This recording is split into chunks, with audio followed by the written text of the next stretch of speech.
Haleluya. Iya, mari Bapak Ibu Saudara, jemaat yang sangat diberkati Tuhan, di minggu pagi yang indah ini, mari kita bawa hati di hadapan Tuhan untuk sama-sama kita masuk dalam ibadah. Keberadaan hidup kita terus bawa di hadapan Tuhan. Terima kasih Tuhan untuk anugerah-Mu, pertolongan-Mu begitu nyata atas kami Tuhan di masa-masa yang penuh tantangan seperti ini. Kami boleh ada sebagaimana kami ada, kami tahu karena karya kasih Tuhan. Sebab itu di minggu pagi ini kami rindu menyembah Engkau Tuhan. Kami yang ada di tempat ini, umat Allah dimanapun mereka stay tune Tuhan, mereka juga boleh mengalami kebaikan Tuhan, mengalami Tuhan secara pribadi dalam ibadah kami pagi hari ini. Kuasa darah anak domba Allah sudah menguduskan setiap kami, mentahirkan dari ujung rambut sampai telapak kaki kami, dari perkara lahiriah sampai perkara batinnya yang paling dalam, hingga benar-benar kami boleh terus mengalami karya kasih-Mu, kebaikan-Mu, cinta-Mu Tuhan, kasih-Mu yang sempurna. Terima kasih Tuhan, berkat-Mu atas setiap alat yang digunakan, jaringan wifi, internet semua dalam keadaan baik Tuhan. Bersama-sama kami di tempat ini, umat Allah di rumah mereka masing-masing atau dimanapun mereka berada, kami terhubung di dalam kasih Tuhan. Terima kasih Bapa Surgawi yang baik. Syakata karalamaya syandara lamaya namayas syandara lamaya namu. Haleluya. Musim akan selalu berganti, kasih Tuhan tetap abadi, tak akan berubah sampai selamanya. Ku tetap percaya, Tuhan memberkati. Amin. Ku yakin Tuhan melindungi. Burung di udara Tuhan pelihara, karena kasih-Nya. Sekali lagi, musim akan selalu berganti, kasih Tuhan tetap abadi. Benar Tuhan, tak akan berubah sampai selamanya. Ku tetap percaya, ku yakin Tuhan memberkati. Ku yakin Tuhan melindungi. Burung di udara Tuhan pelihara, karena kasih-Nya.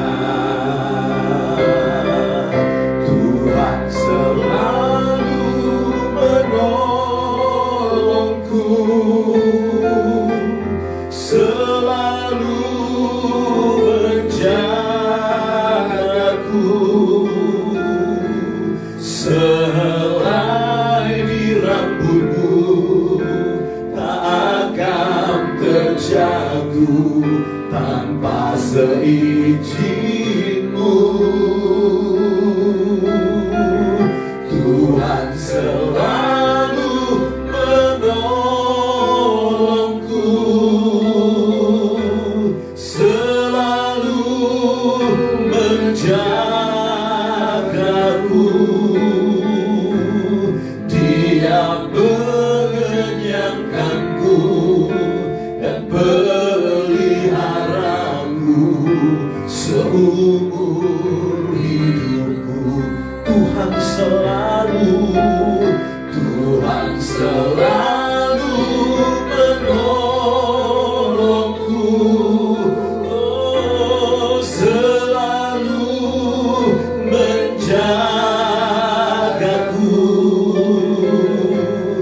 Sehelai di rambutku tak akan terjatuh tanpa seizinku. Tuhan selalu menolongku, selalu menjagaku. Dia mengenyangkanku dan peliharaku seumur hidupku. Lagi katakan, musim akan selalu berganti, kasih Tuhan tetap abadi, tak akan berubah sampai selamanya. Ku tetap percaya, ku yakin Tuhan memberkati, ku yakin Tuhan melindungi. Burung di udara Tuhan pelihara karena kasih-Nya. Tuhan selalu menolongku, selalu menjagaku.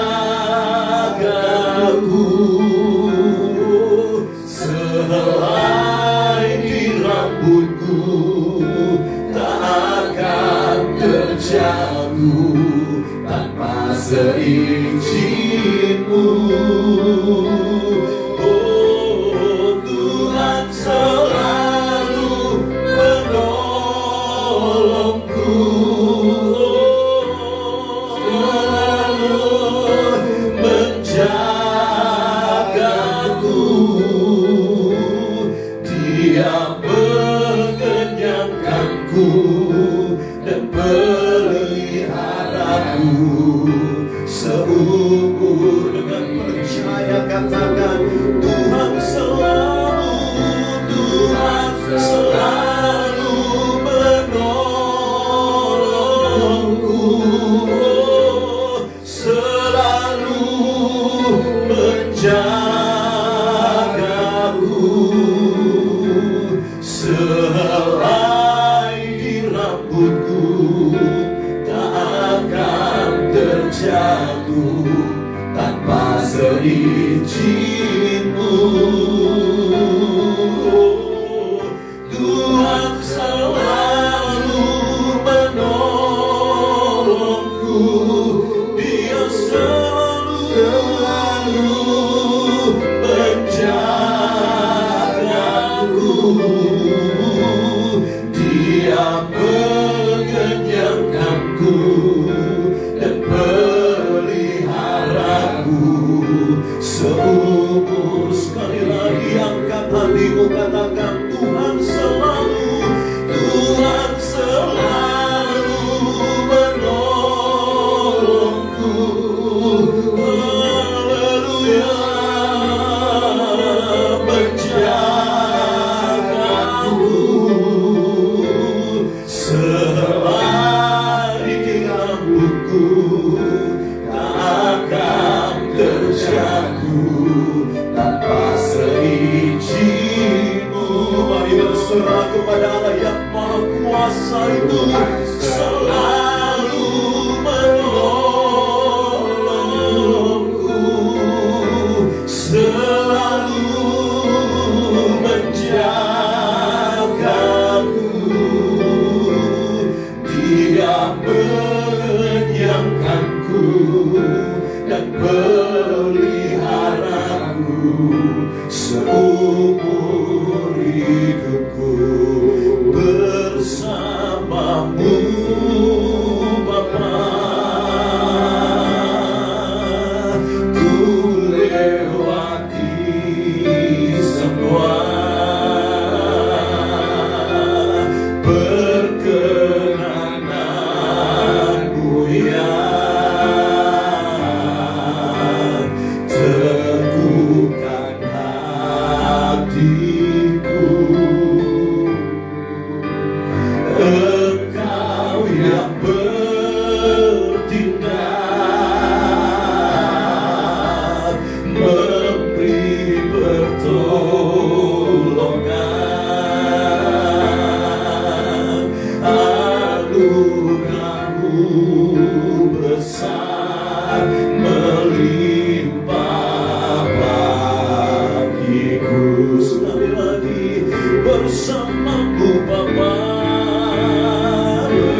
kemuliaan teduhkan hatiku. Haleluya, Yesus Kau yang berjimat memberi pertolongan. Anugerah-Mu besar melimpah bagiku. Mari dari awal nyanyikan pujian ini. Engkau ada bersamaku di setiap musim hidupku. Tak pernah Kau biarkan ku sendiri.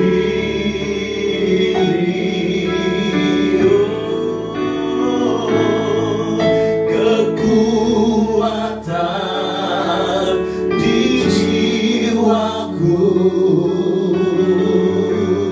adalah bersama-Mu. Benar Tuhan, tak pernah ku ragukan kasih-Mu. Sekali lagi dari awal, Engkau ada, Tuhan bersama kami.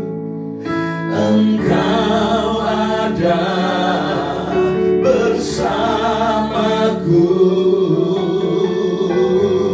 di setiap musim hidupku. Tak pernah Kau biarkan ku sendiri. Nyanyi dengan iman, katakan kekuatan di jiwaku adalah bersama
Wah,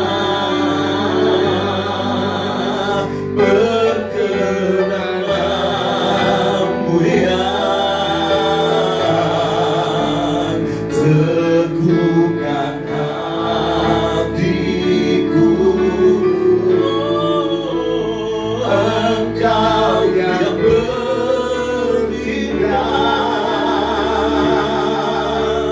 memberi pertolongan.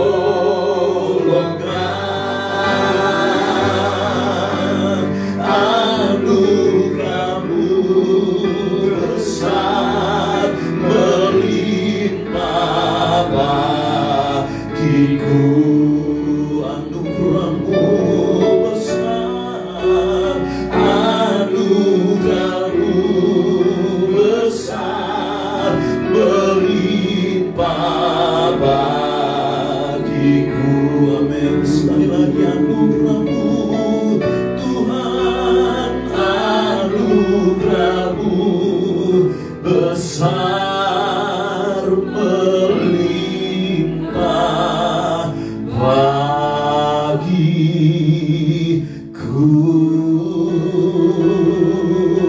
Haleluya, haleluya.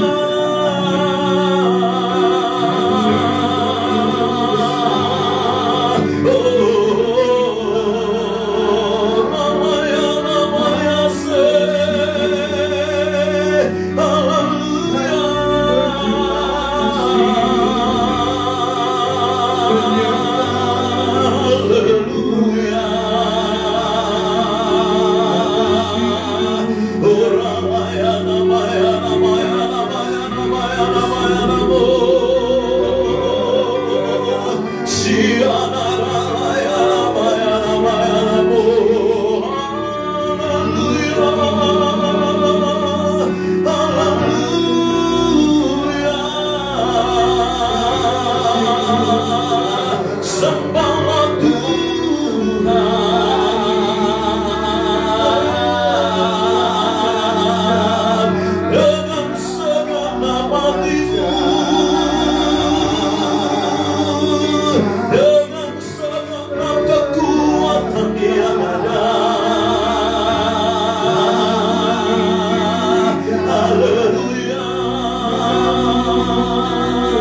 katakanlah bahkan terus sembah Tuhan dari hatimu yang paling dalam.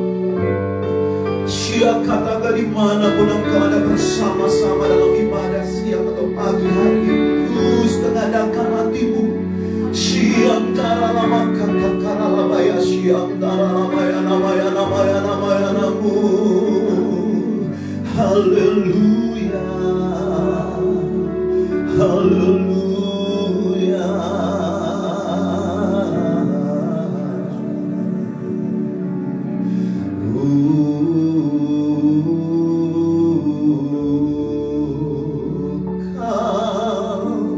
Ku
yang maha tinggi,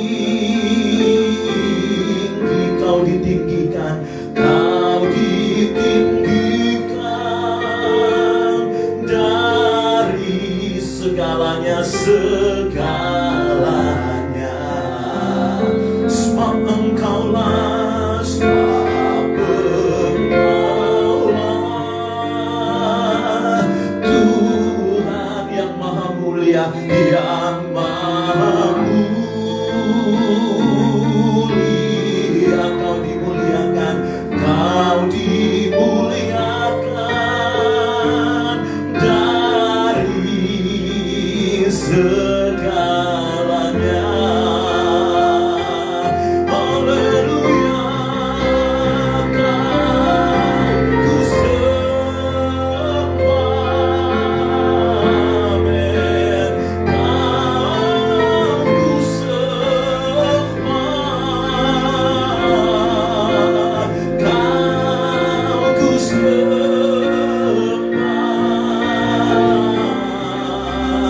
Oh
Engkau Tuhan yang dahsyat, Engkau Tuhan yang luar biasa, Engkau yang begitu mengasihi kami.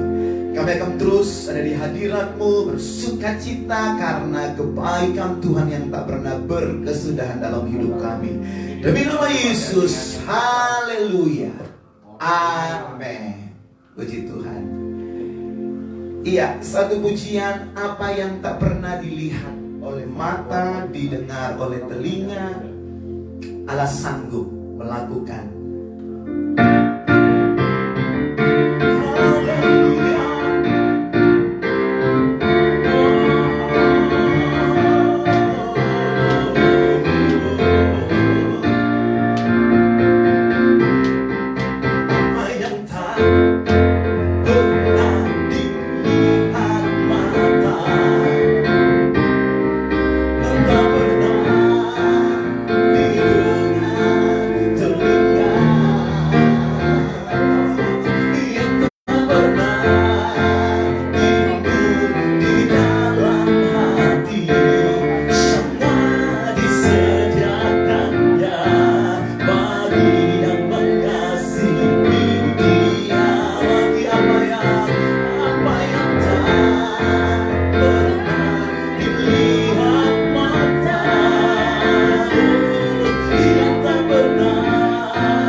Kuasanya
melakukan segala perkara yang baik di tengah-tengah umatnya yang mengasihi Tuhan. Puji Tuhan, saudaraku yang kekasih, sebagaimana minggu kemarin diumumkan bahwa perayaan Natal GBI Kroa Bethel Lantai 3 Mount Hermon akan diadakan tanggal 24 sampai 27 Desember di Bukit Doa. Saudaraku dan Bapak Ibu Saudara jemaat yang kekasih yang rindu untuk bergabung, Anda boleh daftar agar segala sesuatu dapat diatur dengan baik. Dan juga diumumkan Anda yang rindu memberi dana Natal atau sumbangan untuk Natal bersama, Anda bisa mentransfer di nomor rekening gereja, tentu dengan disertai keterangan. Anda bisa meng-WA ke Ibu Bendahara atau kepada setiap kami, menyatakan bahwa transferan Anda ini adalah untuk dana Natal atau untuk ibadah Natal. Begitu saudaraku, biar semua dapat dialokasikan tepat sesuai dengan apa yang menjadi kerinduan hati Bapak Ibu Saudara untuk memberi dana Natal atau persembahan-persembahan yang ada. Puji Tuhan, Tuhan memberkati setiap kita. Terus bantu dalam doa, tentunya biar semuanya boleh berjalan dengan baik dan semua nama Tuhan dipermuliakan. Dan juga terus diumumkan bahwa hari Sabtu depan akan diadakan ibadah pemberkatan nikah kudus Saudara Andro dan Vio. Ibu Saudara, ini karena dalam masa-masa seperti ini hanya mungkin untuk keluarga besar, keluarga inti, Anda boleh terus membantu dalam doa biar semuanya boleh berjalan dengan baik tentunya. Karena dalam keadaan-keadaan seperti ini Anda semua tahu aturan pemerintah yang melarang untuk berkumpul banyak orang, saudaraku. Puji Tuhan, dan kita berdoa biar karya kasih Tuhan tetap menopang hidup setiap kita. Jemaat Tuhan yang kekasih, tidak ada yang menjadi lemah atau tawar hati di masa-masa seperti ini. Penghujung tahun menjelang momen Natal, semuanya diberkati oleh Tuhan. Itu doa dan harapan kami. Puji Tuhan, mari kita tetap ada di hadirat Tuhan, saudaraku. Kita akan terus merindukan Dia, Tuhan yang baik, Dia yang mengatur waktu yang terbaik. Waktu Tuhan pasti yang terbaik, walau kadang susah atau sulit untuk dimengerti. Haleluya, haleluya.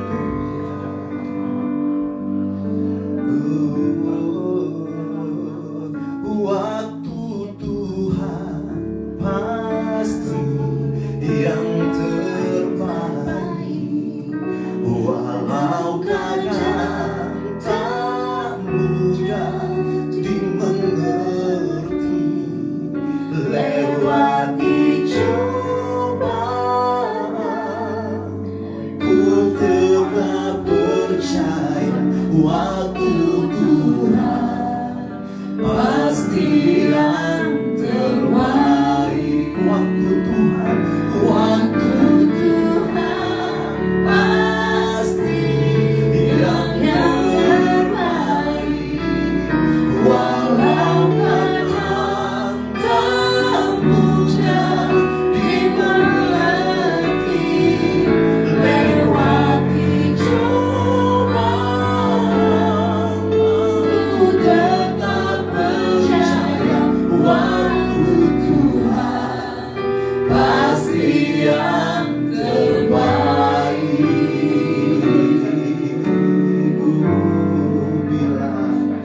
Bila kau izinkan sesuatu terjadi, ku percaya semua untuk kebaikanku. Bila nanti telah tiba waktu, ku percaya kuasa-Mu memulihkan hidupku. Sekali lagi, bila kau izinkan sesuatu terjadi, ku percaya semua untuk kebaikan.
terlambat untuk menolong.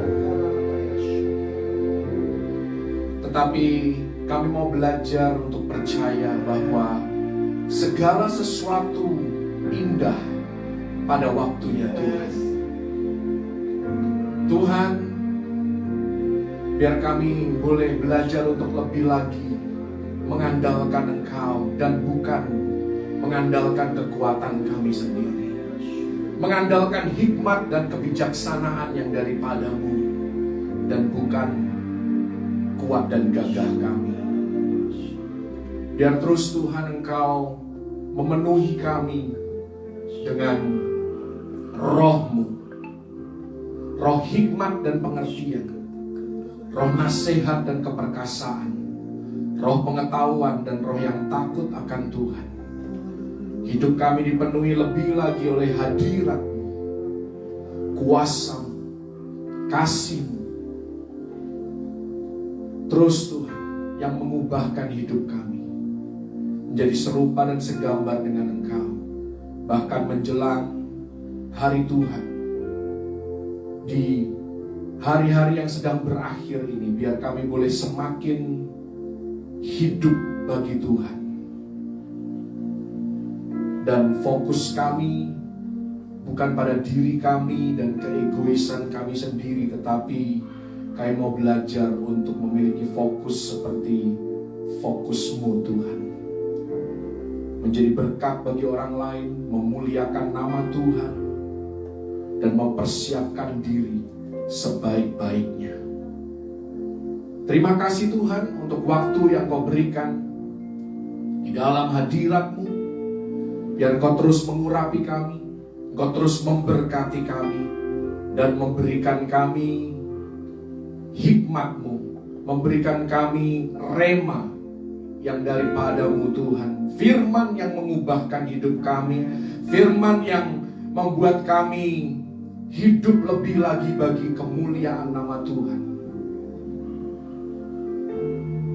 Biar firman-Mu melakukan dan melaksanakan apa yang menjadi kehendak-Mu di dalam kehidupan setiap pendengar-pendengar-Mu.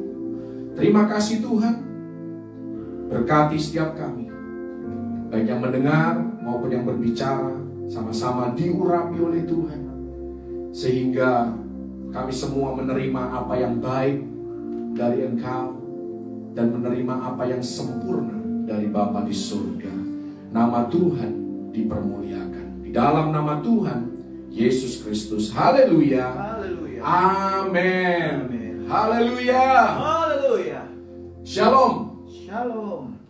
Tuhan Yesus memberkati dimanapun Anda berada. Dan saya percaya kita semua ada di dalam perlindungan Tuhan yang sempurna.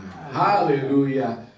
Thank you Jesus. Saya mengajak Anda untuk kita mau belajar hari ini tentang akhir zaman. Amin. Haleluya.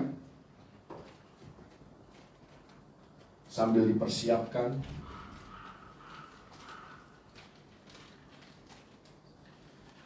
kita akan melihat tanda semakin dekatnya hari Tuhan. Ini merupakan kelanjutan dari firman Tuhan yang disampaikan hari Minggu yang lalu. Kita sudah melihat sekilas dari Yesaya pasal yang ke-13. Kemudian kita sempat mengulas sedikit dari Yesaya pasal yang ke-24 sampai pasal yang ke-27 yang merupakan gambaran dari apa yang terjadi selama masa kesesakan besar. Itu ditulis di dalam Wahyu pasal yang ke-6 sampai pasal yang ke-19. Kemudian Yesus sendiri mengkhotbahkan, mengajarkan tentang akhir zaman di dalam Matius pasal yang ke-24, dan Anda juga bisa membandingkan dengan Markus pasal yang ke-13 dan juga Lukas pasal yang ke-21. Karena materinya cukup banyak, saya mau mengajak Anda untuk masuk ke dalam materi utama, tanda semakin dekatnya kedatangan Yesus Kristus. Yesus berkata di dalam Matius 24 ayat yang ke-8, 33 dan 34, akan tetapi semuanya itu barulah permulaan penderitaan menjelang zaman baru. Demikian juga jika kamu melihat semuanya ini, ketahuilah bahwa waktunya sudah dekat, sudah diambang pintu. Aku berkata kepadamu, sesungguhnya angkatan ini tidak akan berlalu sebelum semuanya ini terjadi. Jadi beberapa kali dikatakan tentang semuanya ini adalah permulaan penderitaan, atau dalam bahasa aslinya adalah Odin. Odin ini adalah sakit bersalin. Ya, Anda yang para wanita mengerti sakitnya, sakit bersalin. Ya, menjelang satu kelahiran, satu kehidupan yang baru. Ya, itu adalah permulaan penderitaan yang dialami oleh bumi kita hari-hari ini. Dan Matius 24, Markus 13, Lukas 21, Yesus memberikan kepada Anda dan saya satu drone view. Ini pemandangan dari atas, satu gambaran besar dari kedatangan Kristus kali yang kedua. Karena itu dikatakan semuanya ini tentunya merujuk kepada berbagai hal yang akan terjadi menjelang kedatangan Yesus Kristus kali yang kedua. Di sana ada antikris, ada penghakiman, ada mark of the beast atau tanda sang binatang yang sangat ditakuti oleh banyak orang hari-hari ini. Ya, tadinya COVID sangat ditakuti, sekarang muncul vaksinnya pun ditakuti oleh banyak orang. Saya juga bingung, saudara. Tuhan kasih solusi, malah banyak yang menolak solusi dari Tuhan. Saya juga bingung, saudara. Jadi siapa yang benar, mana yang benar, sudah tidak jelas lagi. Itulah arah dunia kita, penuh dengan tipu daya, penuh dengan hoax. Karena itu kita harus terus melekat kepada Tuhan, tahu lebih banyak tentang firman Tuhan, supaya kita dilepaskan dari tipu daya dunia. Ya, di sana kita juga melihat iblis dilepaskan dan sebagainya dan seterusnya. Selanjutnya kita lihat, ini adalah yang sudah berulang kali ditunjukkan kepada Anda. Ini merupakan kerangka daripada kitab Wahyu.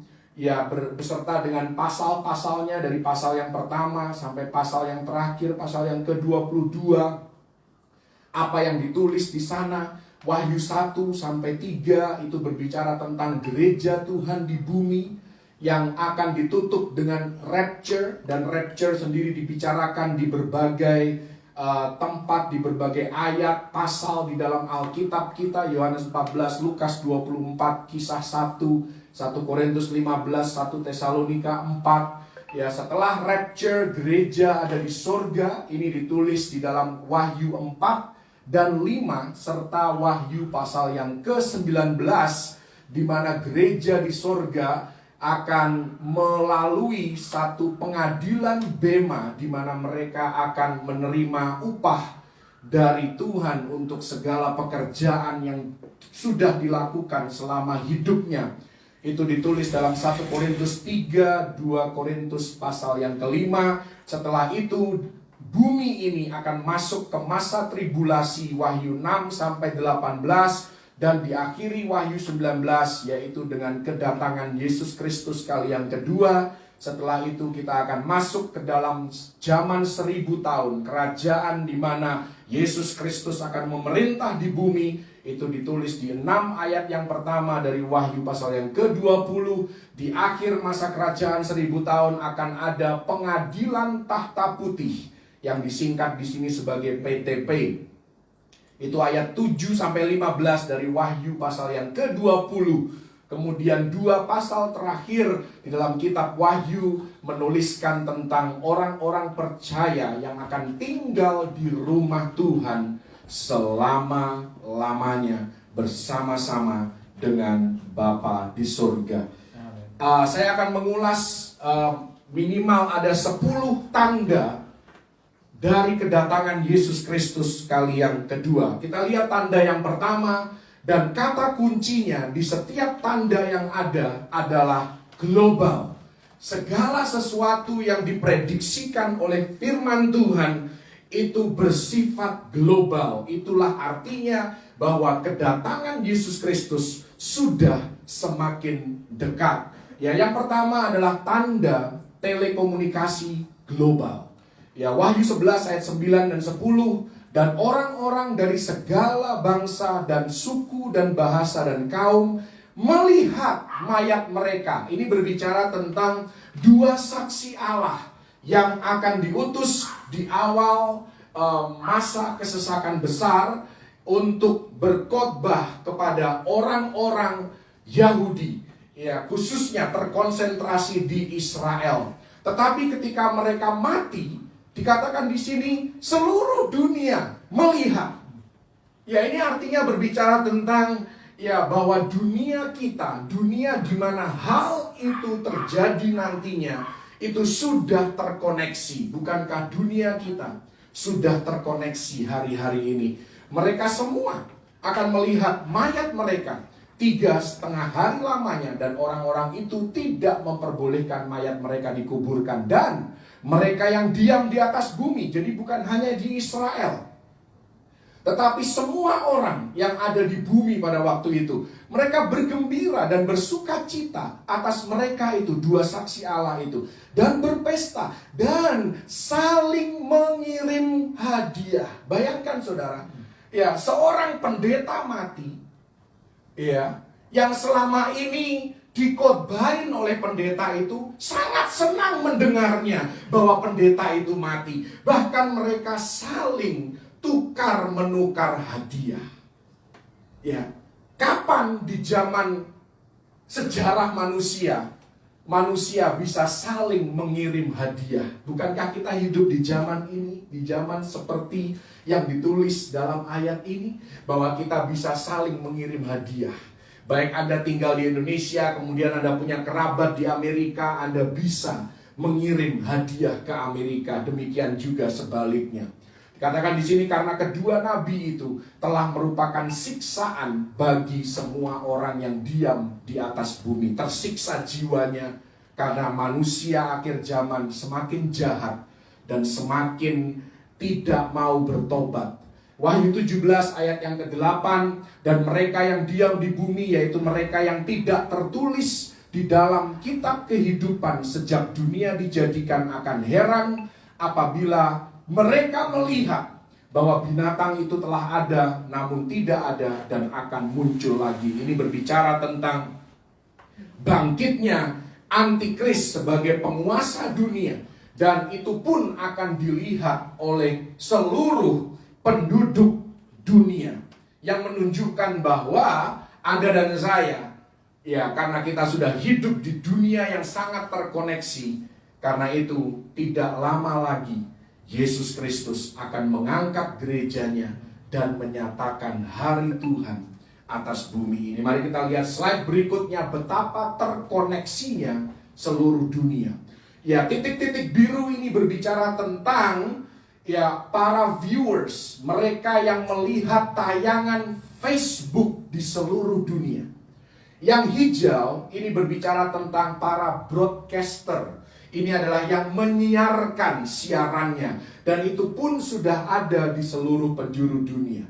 Ya, kita lihat di sini, ini adalah Amerika, ini Amerika Selatan, kemudian Eropa, ya, di Afrika pun Facebook, ya, yang biru, titik-titik biru artinya sudah ada akses Facebook di sana. Kemudian kita melihat Asia dan Australia, termasuk Indonesia di sini, saudara. Ya, jadi inilah pemetaan Facebook, akses Facebook yang dimiliki oleh seluruh dunia. Karena itu tidak heran kalau nantinya terjadi sesuatu di Timur Tengah. Israel kira-kira ada di daerah sini, saudara, ya. Itu sangat-sangat kecil. Seluruh dunia bisa melihatnya, entah melalui Facebook ataupun platform media sosial lainnya, saudara. Ya, jadi inilah kondisi yang dimaksudkan oleh khotbah Yesus, bahwa kita sudah sangat-sangat ada di penghujung zaman, saudara. Mari kita lihat yang berikutnya, tanda penginjilan global. Ini merupakan tanda yang kedua. Yesus berkata di dalam Matius 24 ayat yang ke-14, dan Injil kerajaan ini akan diberitakan di seluruh dunia menjadi kesaksian bagi semua bangsa. Sesudah itu barulah tiba kesudahannya. Nah, saya mau katakan bahwa ayat ini baru akan digenapi pada masa tribulasi setelah pengangkatan gereja. Jadi kalau kita melihat peta di sini, ini adalah peta dari International Mission Board atau disingkat IMB. Yang titik-titik merah ini menggambarkan kelompok-kelompok orang yang belum terjangkau oleh Injil sampai dengan hari ini. Ini ada di sedikit ya di daerah Amerika Latin, Amerika Selatan, ya sedikit di Afrika, kemudian Asia pun masih ada, bahkan di Indonesia pun masih ada. Nah, orang-orang yang titik-titik merah ini, saudara, ini yang belum terjangkau oleh Injil. Dan menurut kalau kita belajar secara kronologis, mereka pun belum tentu akan terjangkau sebelum pengangkatan terjadi. Tetapi, ya seperti yang Yesus katakan, sebelum kedatangan Yesus Kristus yang kali yang kedua, selama masa tribulasi, mereka semua akan terjangkau oleh Injil. Setelah itu barulah datang kesudahannya. Dan hari ini Alkitab sudah diterjemahkan ke dalam lebih dari 2.300 bahasa dan dialek. Ya, jadi sudah cukup luas jangkauannya, tetapi belum menjangkau secara keseluruhan. Ini tanda yang kedua, tanda penginjilan global. Selanjutnya kita lihat tanda perjalanan global. Karena di dalam kitab Daniel pasal yang ke-12 ayat yang ke-4, di sana ditulis, tetapi engkau Daniel, sembunyikanlah segala firman itu dan meteraikanlah kitab itu sampai pada akhir zaman. Banyak orang akan menyelidikinya. Ini bahasa Indonesia. Bahasa Inggris dikatakan, many shall run to and fro. Artinya akan banyak orang yang traveling, berkeliling ke sana dan kemari. Dan pengetahuan akan bertambah. Mari kita lihat perkembangan zaman. 3.000 tahun yang lalu, Yunus berlayar dengan menggunakan perahu besar ke Tarsis yang hari ini adalah daerah Spanyol atau Maroko. Dan ngomong-ngomong Maroko, ya adalah negara terakhir yang berdamai dengan Israel. Ya, sejak bulan Agustus negara Arab yang keempat yang berdamai dengan Israel. Ya, dan totalnya sekarang sudah ada 6 berarti ya. 2000 tahun yang lalu Paulus berlayar mengabarkan Injil keliling Laut Mediterania, dan Laut Mediterania akan menjadi fokus daripada peperangan akhir zaman, di mana hari ini pun ada konflik antara Turki dengan Prancis dengan Yunani ya dan sekutu mereka. 500 tahun yang lalu Columbus menemukan the new world, dunia baru yang di dalamnya termasuk ada Amerika Serikat dan lain sebagainya pada akhirnya. Ya, kemudian 100 tahun yang lalu dimulailah era pesawat terbang. Itu baru 100-an tahun yang lalu, saudara. Hari ini bagaimana orang bepergian? 4,6 miliar orang bepergian dengan pesawat terbang selama tahun 2019. Kalau 2020 tidak ada pandemi, angka ini pasti jauh lebih banyak. Ada pandemi pun banyak orang bandel bepergian dengan pesawat terbang. Ya, tetapi ya itu pun tidak menghentikan krisis di industri aviasi, di mana banyak sekali ya kerugian, banyak sekali PHK dan dirumahkan dan lain sebagainya. Jadi tanda perjalanan global ini, tanda teknologi di dalam hal traveling itu menunjukkan bahwa pengangkatan sudah semakin dekat. Mari kita lihat tanda berikutnya, tanda ledakan pengetahuan global. Ya, ini juga di Daniel 12 ayat yang keempat, tadi bagian yang terakhir dikatakan pengetahuan akan bertambah Dan ini dikatakan kepada Daniel, meteraikanlah kitab itu sampai pada akhir zaman. Jadi ini pun sudah diprediksi oleh Tuhan sendiri.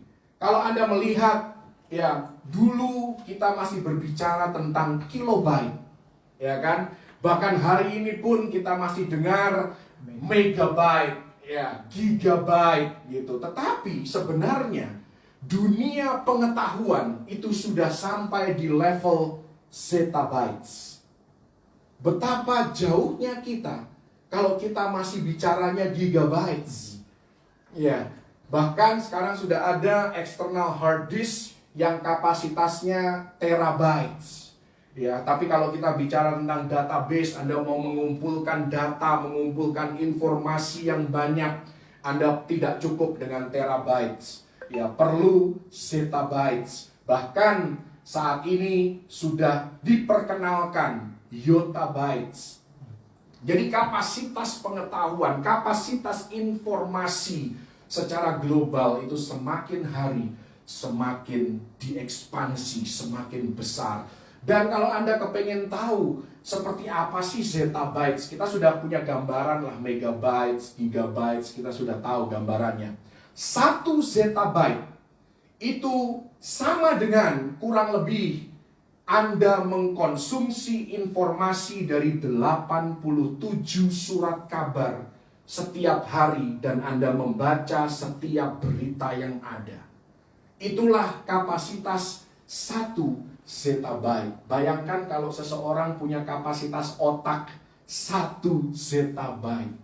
Itu bisa menghafal 87 surat kabar setiap hari. Betapa terupdate-nya orang ini.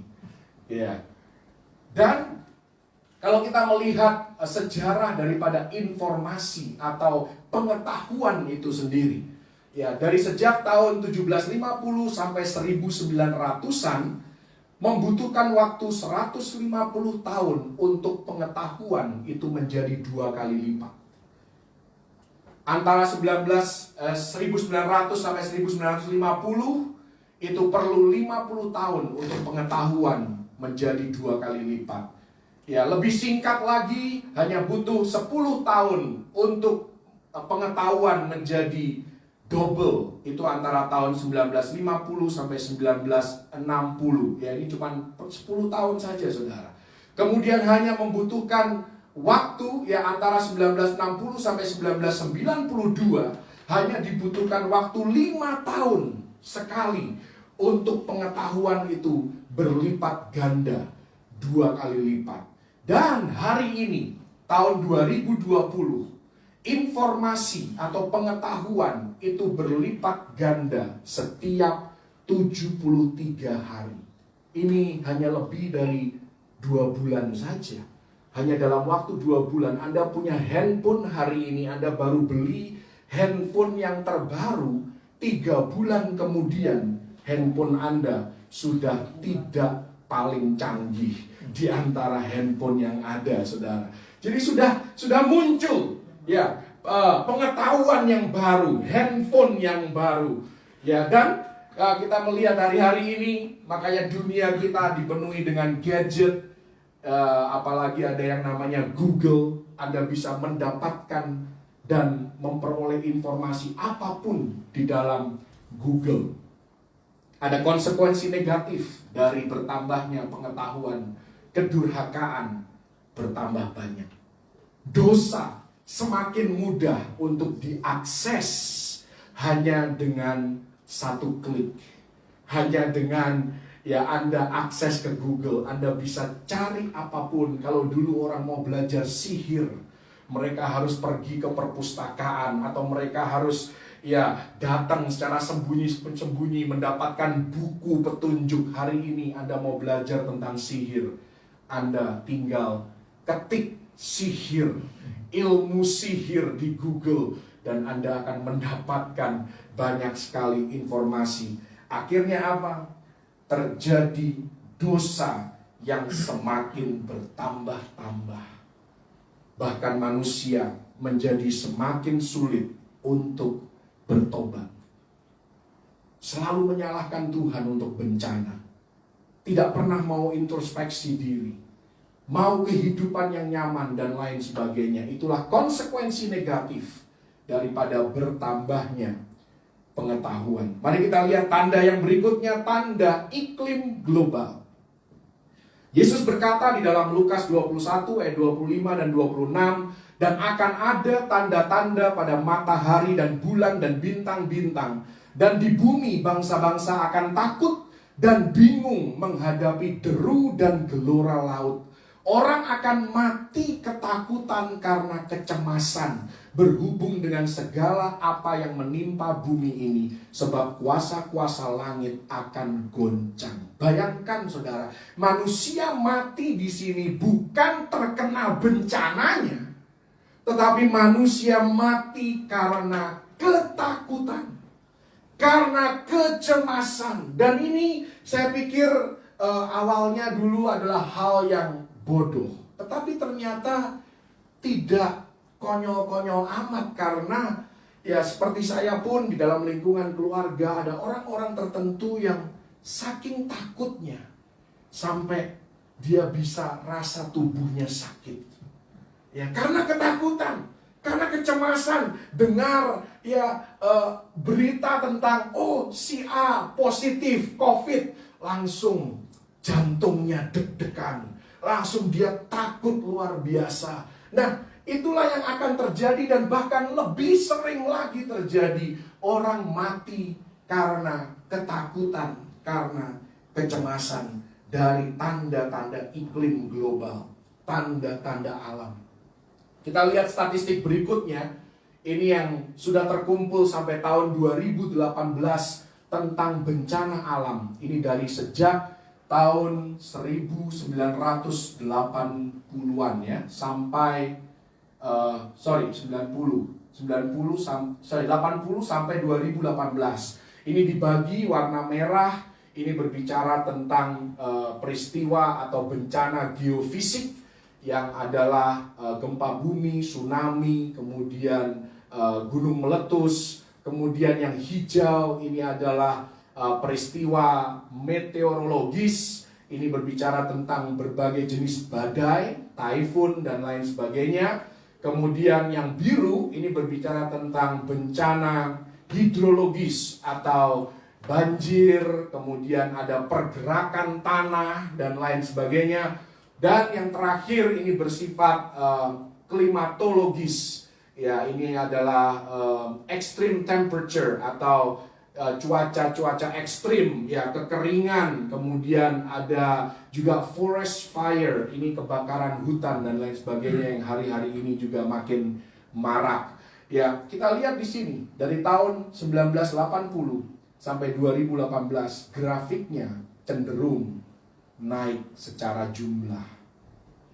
Dan ini pun sudah diprediksi oleh firman Tuhan, dan ini akan lebih intens lagi di masa kesesakan besar.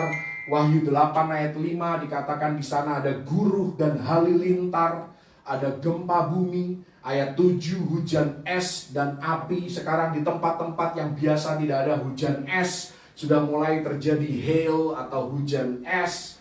Kemudian ayat 8 dan 9 erupsi dan tsunami. Ayat yang ke-10 asteroid dan meteor. Bahkan beberapa tahun yang lalu ada berita ada asteroid atau meteor yang menghantam bagian daripada Rusia dan ratusan orang mengalami luka-luka. Ya, bayangkan hal seperti itu. Ini akan semakin intens. Karena itu firman Tuhan katakan di dalam masa kesesakan besar manusia tidak akan bisa menghindar. Ya, seluruh bumi akan mengalami sakit bersalin itu. Ya, karena itu, ya, bagaimana kita bisa lepas dari semua itu? Terimalah Yesus Kristus sebagai Tuhan dan Juru Selamat. Hiduplah di dalam keselamatan oleh Dia. Maka kita akan dilepaskan dari semua kekacauan yang akan terjadi di atas bumi. Khusus di Indonesia, mari kita lihat statistik gempa di Indonesia. Ini diambil dari BMKG, yang adalah badan meteorologi yang sah di Indonesia. Ya, sejak tahun 2013 di sini ada kecenderungan peningkatan aktivitas gempa di Indonesia dan kenaikannya cukup drastis, saudara. Tahun 2013 itu hanya sekitar 4 ribuan. Sekarang hari ini tahun 2018 tentunya, dan hari-hari ini bahkan BMKG katakan lebih dahsyat lagi. Tahun 2018 pun sudah 11.000, sudah hampir 3 kali lipat. Dari 4.000 menjadi hampir 12.000 aktivitas gempa. Dan khusus gempa yang besar di atas skala magnitude 5 itu kecenderungangannya juga naik dari 220 menjadi hampir 297. Inilah tanda iklim global. Jadi kalau dikatakan apakah ada global warming, apakah ada krisis iklim di dunia ini? Ya, dan akan terus semakin memburuk sampai Yesus datang kali yang kedua.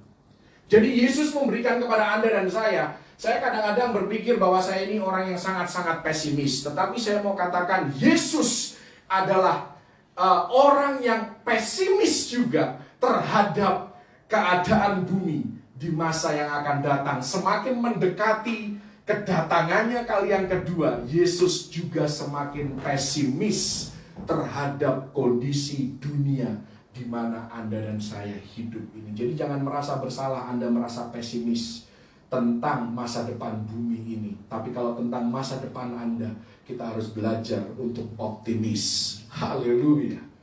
Mari kita lihat tanda yang berikutnya. Tanda yang berikutnya adalah tanda uang digital dan GPS. Kita lihat semua ini. Anda tahu yang gambar di atas? Ya, semua gadget kita sekarang. Ya, kalau tidak pakai finger scan, pakai retina, ya kan? Kalau enggak pakai facial recognition, pengenalan wajah. Bahkan di kantor saya sekarang sudah tidak ada lagi finger scan. Karena pandemi COVID tidak boleh ada sharing alat. Jadi ketika masuk ke kantor, di-scan mukanya, saudara. Kalau mukanya cocok, ya dia akan keluar lampu hijau. Kalau mukanya tidak cocok, maka keluar warna merah. Anda harus ulang kembali atau Anda salah data, ya, salah orang. Jadi Anda nggak bisa kirim orang untuk menggantikan Anda di kantor. Ya, sebelumnya dengan finger scan pun tidak bisa, apalagi sekarang dengan pengenalan wajah. Wahyu 13 ayat 16 dan 17. Dan ia menyebabkan sehingga kepada semua orang kecil atau besar, kaya atau miskin, merdeka atau hamba, diberi tanda pada tangan kanannya atau pada dahinya, dan tidak seorang pun yang dapat membeli atau menjual selain daripada mereka yang memakai tanda itu, yaitu nama binatang itu atau bilangan namanya.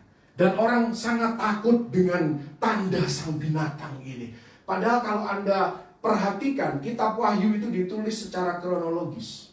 Wahyu 13, itu gereja sudah tidak ada di muka bumi.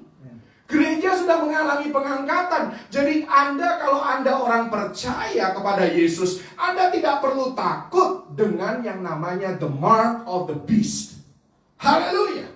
Dan saya akan mengulas ini di slide yang berikutnya. Saya dedikasikan satu slide tentang vaksin COVID-19. Satu slide yang berikutnya. Saya mau katakan dengan jelas, khususnya bagi jemaat Mount Hermon, vaksin COVID-19 bukan bagian dari tanda sang binatang. Anda tidak perlu melarang siapapun untuk mengambil vaksin COVID-19. Apalagi kalau orang itu memerlukan. Tidak perlu takut. Tidak perlu Anda menakut-nakuti orang lain. Ya, kalau Anda orang yang percaya kepada Yesus, tanda ini tidak mungkin secara diam-diam atau tanpa sadar dikenakan kepada manusia. Tidak mungkin. Kalau Anda melihat di dalam Wahyu 14 ayat yang ke-11, hukuman bagi orang yang mengenakan the mark of the beast itu sangat-sangat parah. Ya, neraka itu adalah tujuan akhir daripada orang yang menerima the mark of the beast. Jadi tanda ini merupakan tanda persekutuan, tanda kesetiaan kepada antikris yang harus diterima dengan penuh kesadaran. Tidak mungkin diam-diam Anda divaksin COVID, masuklah the mark of the beast. Tidak mungkin hal itu terjadi. Tuhan tidak akan membiarkan umatnya disesatkan. Ini seperti sejarah Romawi. Pada waktu khususnya jemaat di Smyrna, mereka mengalami hal seperti ini. Saya pernah ulas dari pelajaran dari jemaat di Smyrna. Mereka setiap tahun harus berbaris di sebuah lorong. Dan mereka harus untuk mendapatkan surat keterangan sebagai warga negara yang baik, mereka harus mengakui di hadapan umum bahwa Kaisar Romawi adalah Tuhan. Orang-orang yang tidak mau mengakui itu, bukan saja mereka tidak mendapatkan surat rekomendasi sebagai warga negara yang baik, mereka akan menjalani hukuman. Mereka akan dihukum mati, diberikan sebagai mangsa kepada singa dan lain sebagainya. Itulah gambaran dari the mark of the beast. Ya, itu sudah pernah terjadi di zaman Romawi. Ketika rakyat wajib mengakui kaisar adalah Tuhan untuk memperoleh tanda khusus dari pemerintah. Yang ditakutkan dari vaksin COVID-19 dan juga swab test, rapid test dan lain sebagainya yang banyak orang harus lakukan, itu adalah pengumpulan DNA. Itu yang harus dikhawatirkan. DNA diperoleh dari tes COVID. Dan kalau pemerintah sudah punya DNA kita, itu bisa digabungkan dengan biometrics. Biometrics ini ya facial recognition ataupun ya finger scan kita. Ya, ini yang bisa membangun nantinya database daripada populasi dunia yang pada akhirnya akan dipakai oleh antikris untuk menguasai dunia. Inilah hal yang perlu dikhawatirkan. Bukan the mark of the beast yang perlu dikhawatirkan, tetapi adalah kerahasiaan hidup kita. Privasi hidup kita lah yang sedang dalam bahaya dan dalam kondisi yang terancam. Jadi sekali lagi, tolong jangan sebarluaskan informasi yang menyesatkan bahwa vaksin COVID-19 itu sama dengan 666. Tidak sama sekali. Haleluya. Saya berharap ini menjadi statement yang sangat jelas. Ya, saya tidak peduli jemaat lain, tetapi khususnya jemaat Mount Hermon harus mengerti tentang hal ini. Baik Mount Hermon yang di Indonesia, Mount Hermon di Amerika, Mount Hermon di Australia, karena Mount Hermon ini sudah tersebar luas, saudara, di mana-mana. Ya. Ini yang selanjutnya, tanda senjata pemusnah massal. Matius 24 ayat 21 dan 22, Yesus berkata, sebab pada masa itu akan terjadi siksaan yang dahsyat seperti yang belum pernah terjadi sejak awal dunia sampai sekarang dan yang tidak akan terjadi lagi. Ini menunjukkan bahwa Matius 24 itu belum digenapi. Karena ada beberapa orang berkata bahwa Matius 24 sudah digenapi tahun 70 Masehi ketika Yerusalem dihancurkan oleh pasukan Romawi. Yesus berkata sendiri bahwa pada masa itu akan terjadi siksaan yang dahsyat seperti yang belum pernah terjadi sejak awal dunia sampai sekarang dan yang tidak akan terjadi lagi. Jadi peristiwa yang diungkapkan oleh Yesus dalam Matius 24 itu adalah peristiwa masa depan. Dan sekiranya waktunya tidak dipersingkat, maka dari segala yang hidup tidak akan ada yang selamat. Akan tetapi oleh karena orang-orang pilihan, waktu itu akan dipersingkat. Di dunia internasional dikenal dengan Doomsday Clock. Jadi pemerintah global itu punya semacam jam.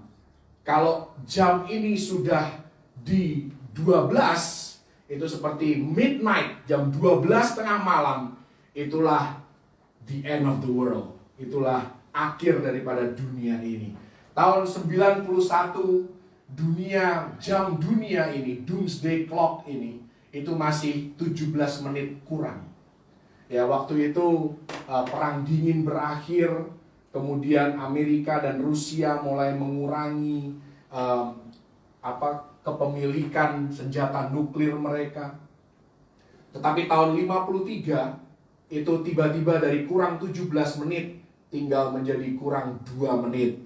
Karena Amerika mulai menguji bom hidrogen mereka di tahun 1952. Tahun 2019 masih sama, kurang 2 menit.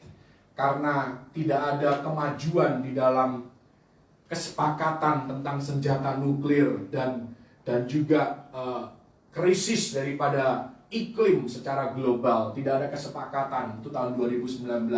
Hari ini tahun 2020 kita hanya menurut jam ini ya, hanya 100 detik saja dari jam 12 malam atau the end of the world.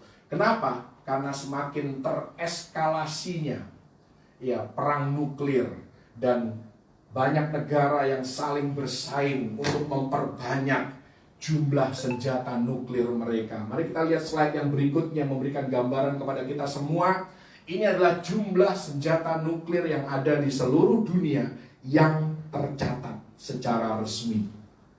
Yang tidak tercatat kita tidak tahu. Tentunya Amerika dan Rusia tetap menguasai dunia pernukliran. Mereka punya kurang lebih 6.500, 6.800 ya, Amerika, kemudian Rusia, ya, kemudian diikuti dengan Prancis, diikuti dengan Inggris dan China. Israel sepertinya hanya punya 80, tetapi kalau Israel perang, kemungkinan ini akan ikut. Jadi Anda bisa gabungkan ya, sekutunya Israel, bukan cuma Israel yang berperang, saudara. Ya, Pakistan, India, ini semua, saudara. Dan kita belum melihat di sini yang seharusnya muncul siapa? Iran. Iran seharusnya ada, saudara. Ya, tetapi sepertinya kita tidak punya laporan secara resmi karena selalu ada cat and mouse game. Ya, ini permainan Tom and Jerry antara Iran dengan dunia, saudara. Ya. Mari kita lihat yang berikutnya. Wahyu 6 ayat yang ke-8 dikatakan kepada mereka diberikan kuasa atas 1/4 dari bumi untuk membunuh dengan binatang-binatang buas yang di bumi. Ini saya sudah pernah jelaskan bahwa binatang buas bukan berarti ya singa atau harimau atau gajah ya yang besar-besar, itu bukan itu, saudara ya. Tetapi ini berbicara tentang mikroorganisme. Ya, ada jamur di sana, ada virus ya. Contohnya COVID yang sangat kita takuti. Kemudian ada bakteri di sana. Ya, jadi hal-hal inilah yang akan membunuh 1/4 dari penduduk bumi. Ya. Kita lihat slide yang berikutnya. Ini adalah tanda berikutnya, yaitu tanda hasrat akan kedamaian, kelimpahan, dan materialisme. 1 Tesalonika 5 ayat yang ketiga, apabila mereka mengatakan semuanya damai dan aman, maka tiba-tiba mereka ditimpa oleh kebinasaan seperti seorang perempuan yang hamil ditimpa oleh sakit bersalin. Mereka pasti tidak akan luput. Ini lambang yang mungkin di Indonesia belum terlalu tenar, saudara. Tetapi kalau Anda pergi ke Amerika, ya ini bahkan dijadikan stiker mobil, saudara. Ini artinya coexist. Coexist ini berusaha untuk mempersatukan semua kepercayaan dan semua filosofi yang ada di dunia ini supaya tercipta damai secara global. Dan kita tahu tanda-tanda ini, saudara ya. Ini bulan dan bintang melambangkan Islam. Kemudian salib melambangkan kekristenan. Ini yang di tengah adalah the Star of David atau bintang Daud. Ini melambangkan Israel atau Yudaisme. Kemudian Yin dan Yang, ini berbicara tentang Konghucu, Taoisme, dan lain sebagainya. Ini global peace, kita tahu kan, tanda damai. Yang tengah ini berbicara tentang equality of gender. Ini kesamaan gender, yaitu antara laki-laki dan perempuan. Kemudian yang tengah ini I berbicara tentang penyembahan terhadap benda-benda di langit, penyembahan berhala dan lain sebagainya. Jadi inilah organisasi ya dunia yang sedang merintis satu gerakan mengarah kepada global peace sebelum hal ini akan menuntun kepada global Holocaust. Anda tahu Holocaust? Holocaust adalah gerakan Nazi ketika Hitler memerintahkan pembunuhan dan penyiksaan daripada orang-orang Yahudi. Ya, bahkan berkorban 6 juta jiwa kurang lebih orang Yahudi pada terjadinya Holocaust. Oke, kita lihat tinggal 2 tanda lagi, saudara. Tanda penyakit global. Ya, kita sudah tahu ini, kita sudah tahu gambar ini kan. Kalau Anda belum tahu gambar ini, berarti Anda kurang informasi, saudara ya. Lukas 21 ayat yang ke-11, dan akan terjadi gempa bumi yang dahsyat di berbagai tempat, akan ada penyakit sampar. Nah, penyakit sampar inilah penyakit yang berujung kepada kematian. Ya, kita tahu COVID dapat berujung kepada kematian. Dan kelaparan akan terjadi juga hal-hal yang mengejutkan, tanda-tanda yang dahsyat dari langit.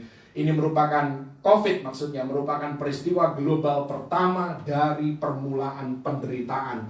Karena seluruh dunia fokus kepada hal yang sama. Terjadi lockdown di seluruh penjuru dunia. Negara saling menolak satu sama lain, khususnya negara yang dianggap tidak patuh, tidak berhasil mengatasi COVID ya, Indonesia termasuk di dalamnya. Makanya kita banyak dicekal di negara-negara lain. Meskipun sampai hari ini pun Indonesia juga belum menerima ya wisatawan mancanegara untuk masuk ke Indonesia.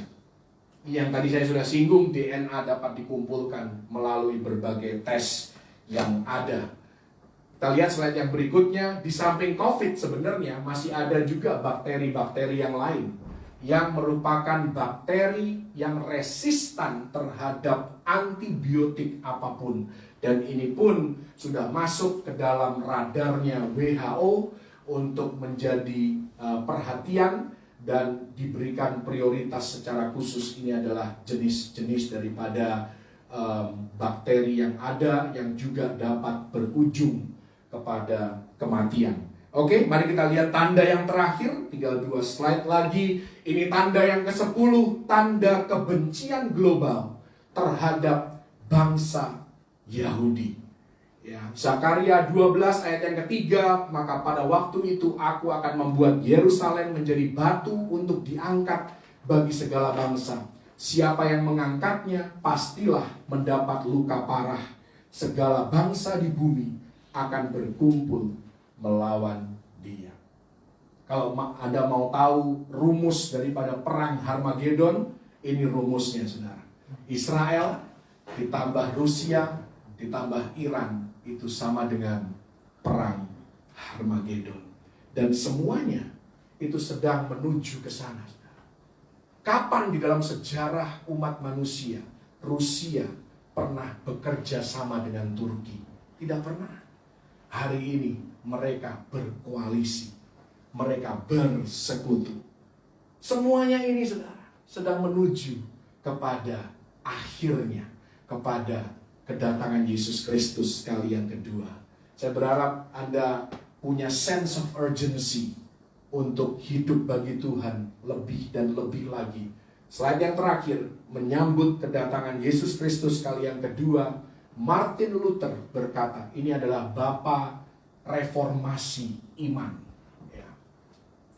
I have but 2 days in my calendar. Saya hanya punya 2 hari di dalam kalender saya. Yang pertama adalah today, hari ini. Dan hari yang kedua adalah the day I stand before Christ. Hari di mana aku akan berdiri di hadapan Kristus di pengadilan Bema. Pertanyaannya adalah, apakah kita hidup hari ini seolah-olah Yesus Kristus akan datang untuk menjemput kita hari ini juga? Kalau Anda menjalani kehidupan seolah-olah Yesus akan datang hari ini akan menghapuskan banyak hal jahat yang kita rencanakan, yang kita mau lakukan. Hal-hal dosa yang tadinya terpikir untuk kita lakukan, kita bisa mencegahnya. Karena kita punya pemikiran, oh Yesus akan menjemput aku hari ini juga. Aku harus siap sedia. Jadi kalau kita semua orang-orang percaya, orang-orang Kristen hidup seolah-olah Yesus akan datang hari ini. Hal ini akan menghapuskan banyak kejahatan, banyak keburukan yang ada di sekitar kehidupan kita. Saya berdoa biar ini memberikan kepada Anda dan saya satu peringatan, satu dorongan untuk kita mau lebih lagi fokus kepada Tuhan, hidup bagi kemuliaan nama Yesus Kristus. Tuhan Yesus memberkati. Haleluya. Thank you Jesus.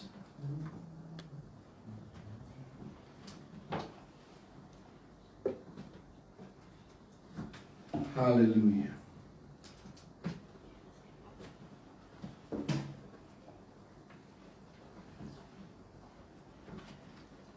Kita nyanyikan satu pujian sebagai respon kita kepada kebenaran firman Tuhan. Oh, praise the name of the Lord our God. Oh, praise His name forevermore. For endless days we will sing your praise. Oh Lord, oh God. I cast my mind to Calvary, where Jesus bled and died for me.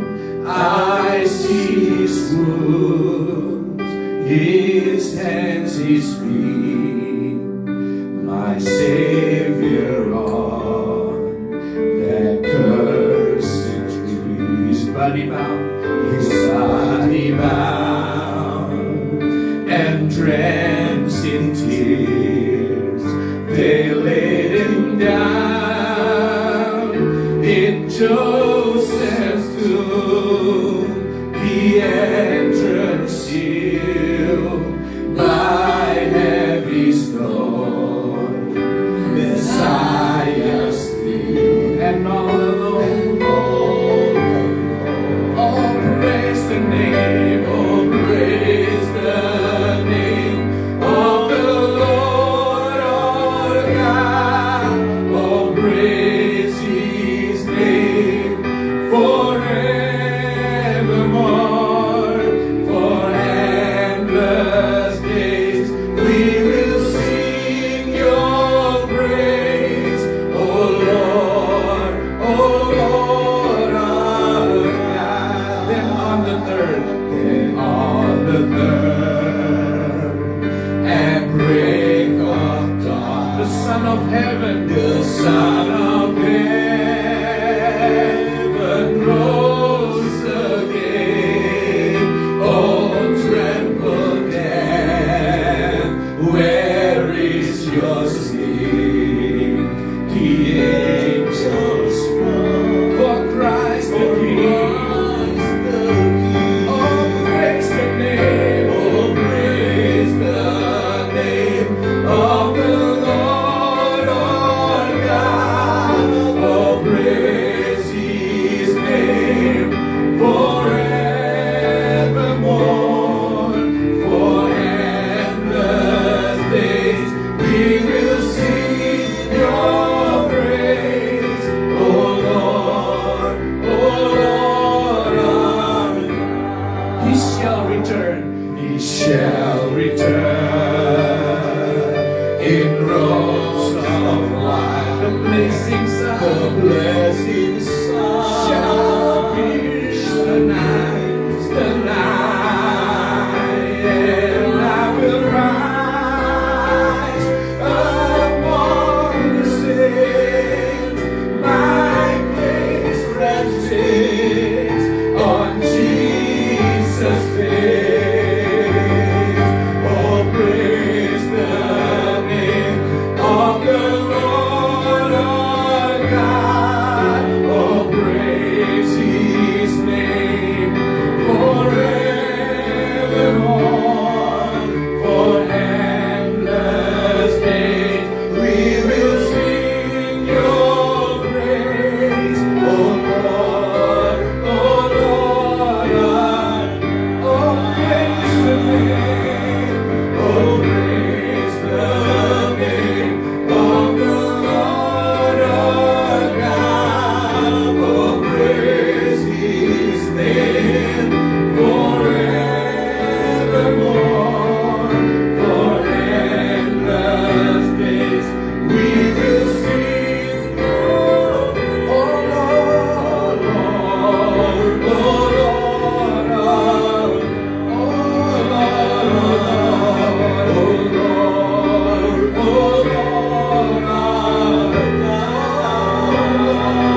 mengingatkan kami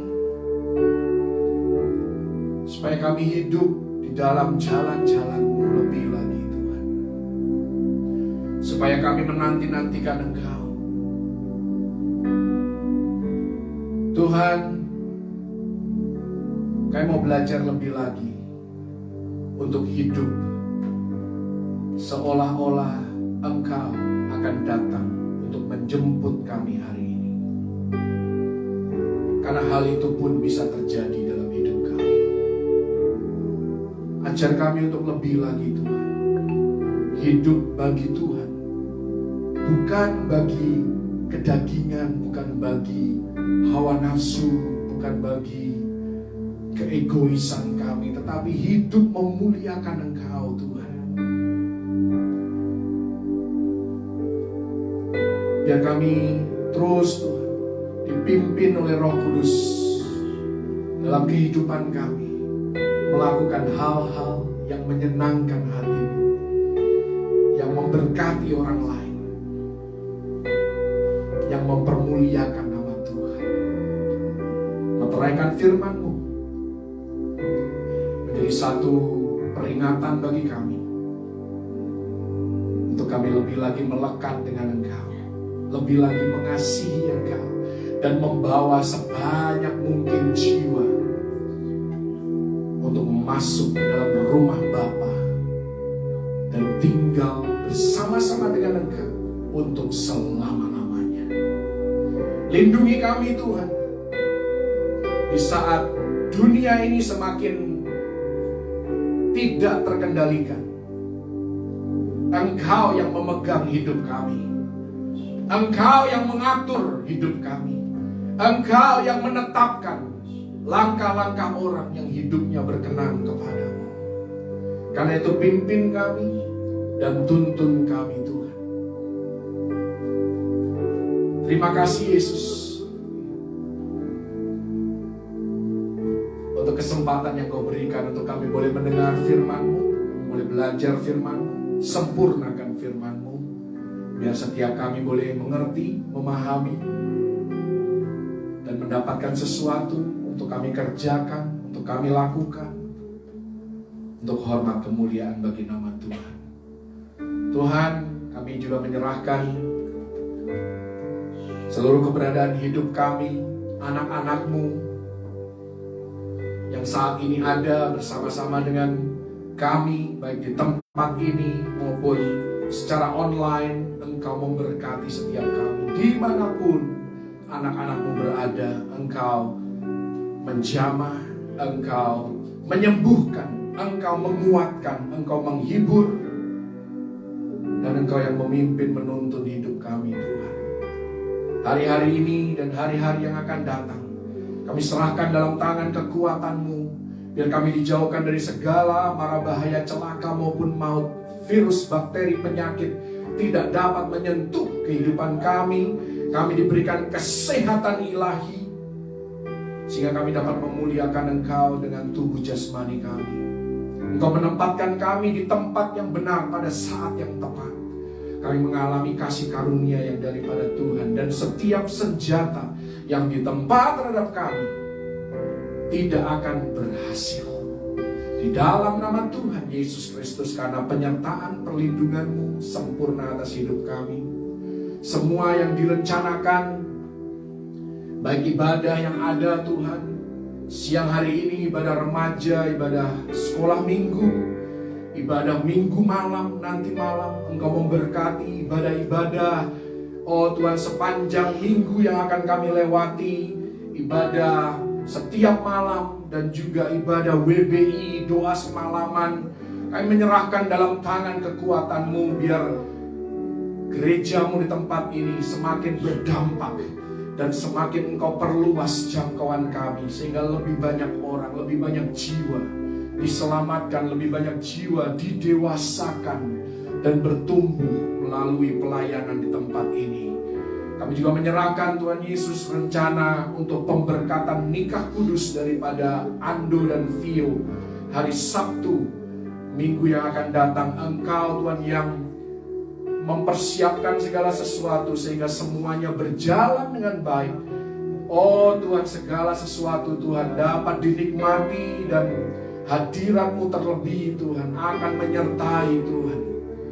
Seperti Engkau sudah menyertai sampai sejauh ini, Engkau akan terus menyertai sampai acara ini selesai Tuhan. Engkau memberkati persiapan sampai pelaksanaannya, nama Tuhan dipermuliakan. Tuhan, terus Engkau juga memberkati anak-anak-Mu yang memberi dengan setia Tuhan, memberi dengan penuh kerelaan hati dan juga dengan penuh sukacita Tuhan, karena Engkau mengasihi mereka. Berkati mereka, biar apa yang mereka tabur, mereka akan tuai hal-hal yang baik yang daripada-Mu Tuhan. Dan mereka tidak akan pernah kekurangan sesuatu yang baik dalam hidup mereka. Mereka akan melihat perbedaan dalam kehidupan mereka, secara keuangan, secara ekonomi. Engkau menjamin hidup mereka Tuhan. Terima kasih Tuhan Yesus. Juga Tuhan, secara khusus bagi mereka yang dengan penuh ketaatan dan kesetiaan mengembalikan apa yang menjadi milik Tuhan, persembahan persepuluhan ke dalam rumah perbendaharaan supaya tersedia makanan di sana. Engkau sendiri akan membukakan tingkap langit atas kepala mereka, membuat tanah di bawah kaki mereka subur untuk mereka kerjakan, dan apa yang dikerjakan tangan mereka, Engkau yang memberikan kuasa kepada mereka untuk memperoleh kekayaan, sehingga mereka dapat menjadi berkat Tuhan untuk pelebaran kerajaan-Mu di muka bumi ini, dan juga bagi orang-orang di sekitar kehidupan mereka. Engkau menyatakan kasih setia-Mu dalam hidup mereka. Engkau menghardik dan menghalau belalang pelahap, belalang pengerit, belalang lompatan, dan belalang pindahan. Di dalam nama Tuhan Yesus Kristus tidak dapat mengganggu taburan mereka di tanah yang baik, akan menghasilkan tuaian yang berlipat kali ganda. Nama Tuhan dipermuliakan. Terima kasih Tuhan. Engkau juga memberkati semua Tuhan yang terlibat di dalam pelayanan hari ini, baik yang terlihat maupun yang tidak terlihat. Oh, baik yang hadir secara fisik maupun yang hadir secara online. Engkau memberkati semua yang ambil bagian, semua yang berpartisipasi. Engkau memberkati semua Tuhan. Oh, terima kasih Yesus. Terima kasih Tuhan. Kami mengangkat tangan di hadapan-Mu, biar Engkau yang menyempurnakan berkat-Mu atas umat-Mu Tuhan. Engkau memberkati dan melindungi umat. Engkau menyinari umat-Mu dengan wajah-Mu dan memberikan kasih karunia. Engkau menghadapkan wajah-Mu kepada umat-Mu dan memberikan kepada mereka damai sejahtera yang berlimpah-limpah di dalam segala keadaan. Mulai hari ini sampai Maranatha, Yesus datang kali yang kedua, bahkan sampai selama-lamanya. Di dalam nama Tuhan Yesus Kristus, terima berkat yang terbaik dari Bapa Surgawi dan umat yang terus berpengharapan hanya kepada Tuhan Yesus Kristus. Mari sama-sama katakan amin. Mari bersyukur kepada Tuhan. Ku yakin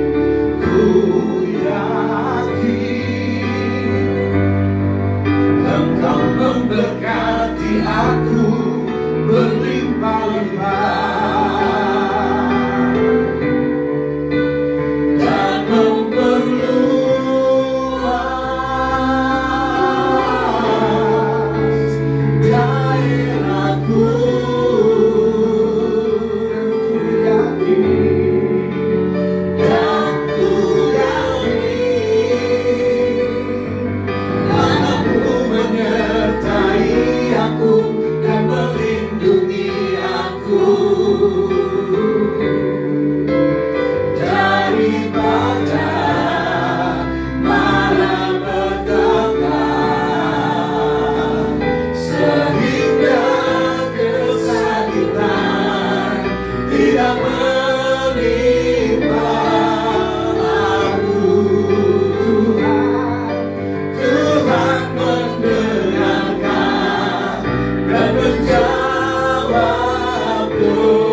Sebelum kita mengakhiri ibadah kita, beberapa pengumuman ibadah remaja pukul 2 siang waktu Indonesia bagian Barat, ibadah sekolah minggu pukul 4 sore waktu Indonesia bagian Barat, Keduanya dilakukan secara online melalui aplikasi Zoom. Kemudian minggu malam ada ibadah, doa, pujian, penyembahan, dan juga pengajaran firman Tuhan yang akan dilayani oleh Ibu Pendeta Dora Kansil mulai pukul 8 malam waktu Indonesia bagian Barat. Dan juga ibadah-ibadah yang lain dilakukan seperti yang sudah direncanakan, seperti biasa akan berjalan. Ya, Tuhan Yesus memberkati, selamat beraktivitas, dan selamat beristirahat bagi Anda yang ada di zona waktu yang berbeda. Haleluya. Shalom. Shalom.